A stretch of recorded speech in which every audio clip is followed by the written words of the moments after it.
വായനയുടെ വിശാലമായ ഒരു ലോകമാണ് തീർച്ചയായും പീറ്റർ ഉന്നം വയ്ക്കുന്നത്.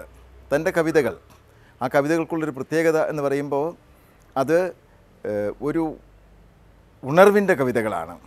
അതോടൊപ്പം തന്നെ അത് മനുഷ്യ വിയർപ്പിൻ്റെ, അധ്വാനത്തിൻ്റെ മഹിമയും ചേർത്ത് വയ്ക്കുന്നതാണ്. അതുകൊണ്ടാണ് അദ്ദേഹം അതിന് ഉവർപ്പ് എന്ന് പേര് നൽകുന്നത്. മലയാള ഭാഷയ്ക്ക് പീറ്റർ നീണ്ടൂരിൻ്റെ ഒരു വലിയ സംഭാവനയാണ് ഈ പദം എന്നും എനിക്ക് തോന്നുന്നുണ്ട്. മലയാളത്തിൽ ഇന്നോളം ആരും ഉപയോഗിക്കാത്ത ഒരു പദമാണ്.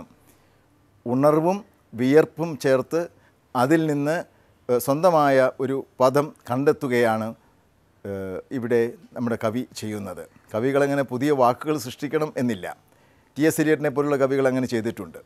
തീർച്ചയായും ആ ഒരു രംഗത്ത് ഒരു പുതിയ ഒരു കാൽവെപ്പ്, മറ്റാർക്കും കഴിയാത്ത വിധത്തിലുള്ള ഒരു ഉണർവ് അല്ലെങ്കിൽ ഒരു വിയർപ്പ്, ഒരു ഉവർപ്പ് സൃഷ്ടിക്കാൻ കഴിയുന്നു പീറ്ററിൻ്റെ കവിതയ്ക്കും എന്നുള്ളത് അദ്ദേഹത്തിൻ്റെ സ്നേഹിതൻ എന്നുള്ള നിലയിൽ എന്നെ വല്ലാതെ സന്തോഷിപ്പിക്കുന്നുണ്ട് എന്ന് പറയട്ടെ.